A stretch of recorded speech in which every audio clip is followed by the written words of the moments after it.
इस वक्त की बड़ी खबर आपको बता रहे हैं। 2027 चुनाव की बिसात बिछना शुरू हो चुकी है। ऐसे में अखिलेश यादव हर दिन योगी सरकार पर हमलावर होते हुए नजर आ रहे हैं। इस बीच यूपी में फर्जी पुलिस चौकी का खुलासा हुआ था, जिसमें एक्शन लेते हुए सरकार ने फर्जी दारोगा और एसएचओ को गिरफ्तार कर लिया है। लेकिन इसके साथ ही अखिलेश यादव ने भी इस मुद्दे को भुनाने की पूरी कोशिश की है और उनका एक ट्वीट सामने आया है, जिसमें फर्जी एनकाउंटर से लेकर फर्जी डिग्री से लेकर फर्जी सिरप तक के मामले का उन्होंने जिक्र किया है और साफ साफ कहा है कि सरकार में अब क्या क्या दिन देखना बाकी है। तो क्या कुछ चल रहा है, क्यों अखिलेश यादव इस तरह से योगी सरकार पर हमलावर हैं और हर मुद्दे को इस हद तक भुनाने की कोशिश क्यों की जा रही है, इसी पर ज्यादा जानकारी के साथ मेरे साथ जुड़ रहे हैं मेरे सहयोगी हर्ष भारद्वाज जी। सर, मामले में अखिलेश यादव का ट्वीट सामने आया है अवैध पुलिस चौकी को लेकर। उन्होंने कई फर्जी चीजों का नाम लिया है, साथ ही साथ कहा है कि फर्जी पुलिस, फर्जी एनकाउंटर, फर्जी बुलडोजर एक्शन, कई फर्जी सिरप एक्शन, कई नाम लिए हैं। ऐसे में क्यों इतना ज्यादा मुद्दों को भुनाने की कोशिश अखिलेश द्वारा की जा रही है?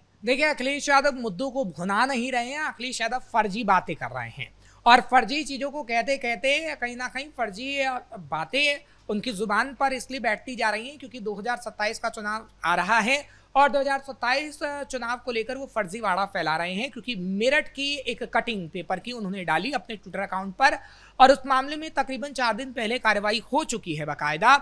उसके बाद भी अखिलेश यादव ये कह रहे हैं कि देखिए, पूरा का पूरा थाना बन जाता है, थाने में एसएचओ हो जाता है, पुलिसकर्मी हो जाते हैं, लेकिन उत्तर प्रदेश की योगी सरकार के कान में जूं तक नहीं रेंगती।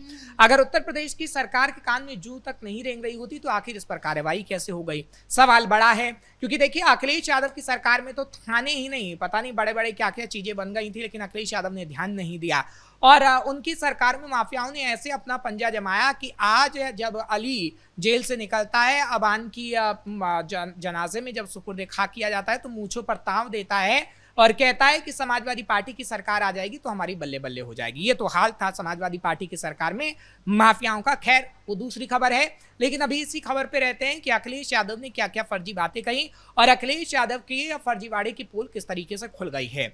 अखिलेश यादव ये कह रहे हैं कि एनकाउंटर फर्जी हो रहा है, बुलडोजर एक्शन फर्जी तरीके से हो रहा है, सिर्फ फर्जी पकड़ी जा रही है और योगी आदित्यनाथ फर्जी काम कर रहे हैं।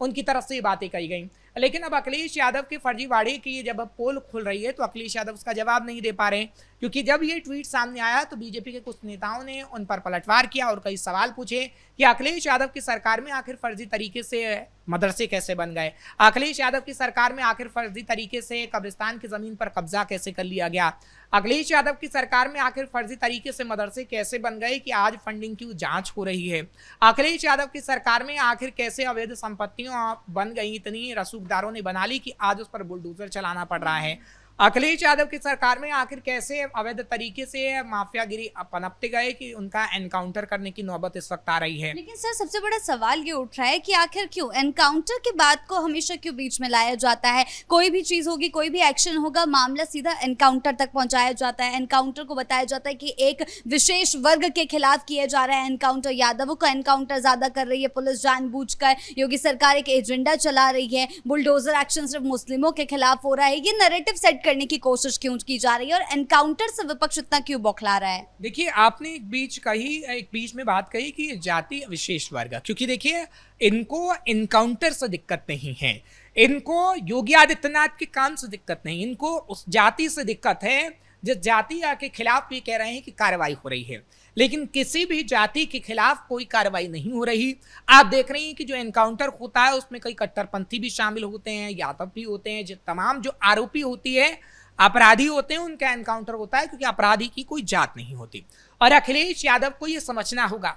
बिहार के अंदर आपने देखा कि बिहार के अंदर भी जब एनकाउंटर हुए तो किस तरीके से तेजस्वी यादव की तरफ से रोना रोया गया कि यादवों का एनकाउंटर किया जा रहा है, मुसलमानों का एनकाउंटर किया जा रहा है, और वही अखिलेश यादव भी अपना रहे हैं उस ढर्रे को।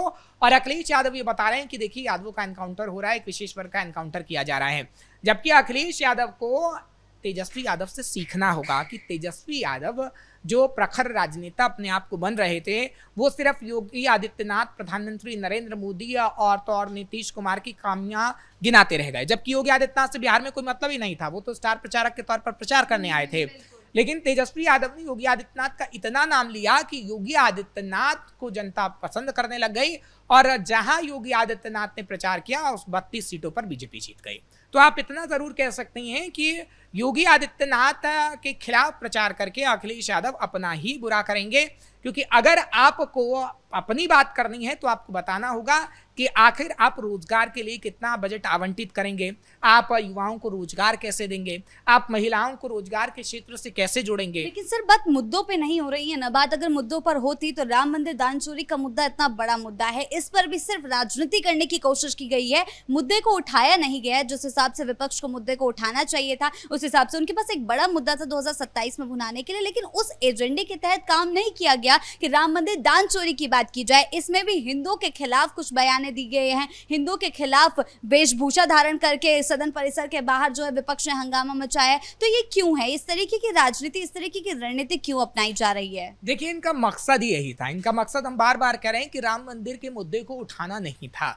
आपने देखा कि राम मंदिर के मुद्दे को लेकर संसद के अंदर अखिलेश यादव ने सिर्फ एक लाइन कही थी। हालांकि नीट छात्र मामलों के लेकर जो प्रोटेस्ट हो रहा था उसको लेकर बवंडर संसद के अंदर हुआ, बिल आया, पास भी हो गया, लेकिन राम मंदिर के मुद्दे को लेकर संसद के अंदर वो एक लाइन नहीं कहते हैं। एक लाइन बोली भी जाती है फिर चुप हो जाते हैं, लेकिन संसद के बाहर वो दिखाने की कोशिश करना चाहते हैं कि कैसे संत समाज चोर है, पंडित चोर होता है, और अखिलेश यादव की सरकार में किस तरीके से ब्राह्मणों के साथ भेदभाव हुआ वो मायावती ने कल ही बताया। आपने मायावती का कल का ट्वीट देखा होगा, जब मायावती ने कल एक ट्वीट किया और वो कह रही हैं कि अखिलेश यादव ने हमेशा से हिंदुओं के साथ, ब्राह्मणों के साथ छल करने का काम किया है, इसलिए ब्राह्मण अखिलेश यादव के उस पी पर भरोसा ना करें जिस पीडीए में वो पी को पंडित बता रहे हैं।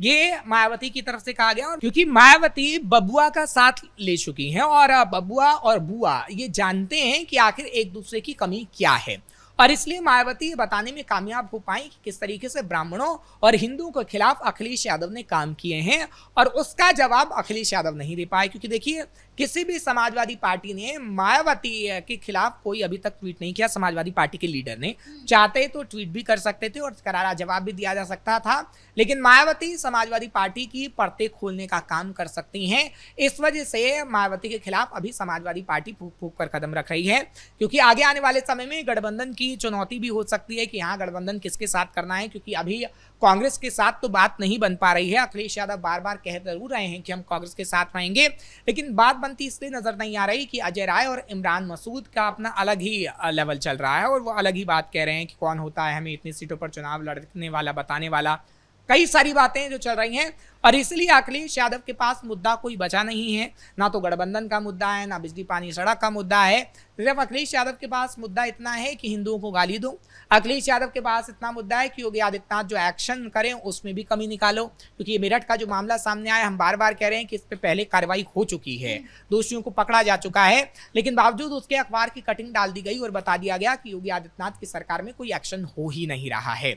तो इससे इतना जरूर कहा जा सकता है कि अखिलेश यादव की जो फ्रस्ट्रेशन है वो कहीं ना कहीं अखिलेश यादव को निकालनी होगी। हम कहते हैं कि अखिलेश यादव को एक रणनीति बनानी चाहिए, क्योंकि हम बार बार ये कह रहे हैं कि तेजस्वी यादव की तरह अखिलेश यादव को गलती नहीं करनी है। तेजस्वी यादव सिर्फ मीडिया तक सीमित रहे, और तेजस्वी यादव ने भी हमेशा प्रेस कॉन्फ्रेंस की और प्रेस कॉन्फ्रेंस करके ही निशाना साधा। चुनावों के दौरान भी वो मीडिया के सामने हाथ जोड़ते नजर आए, अपने सोशल मीडिया पर एक्टिव रहे। और अखिलेश यादव भी आजकल प्रेस कॉन्फ्रेंस करते हैं तो कभी हनुमान जी के किरदार को ले आते हैं, कभी रामायण की भूमिका वाले लोगों को ले आते हैं, तो कभी बताते हैं कि नहीं हिंदुओं के साथ हम खड़े हैं, तो कभी बताते हैं कि केदारेश्वर मंदिर में पहले जाएंगे फिर रामलला के दर्शन करेंगे।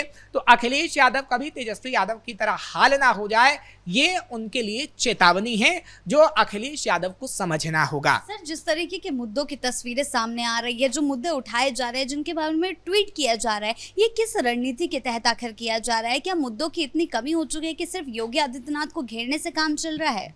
देखिए, यही तो सवाल है कि विपक्ष हमारे देश में बहुत कमजोर है।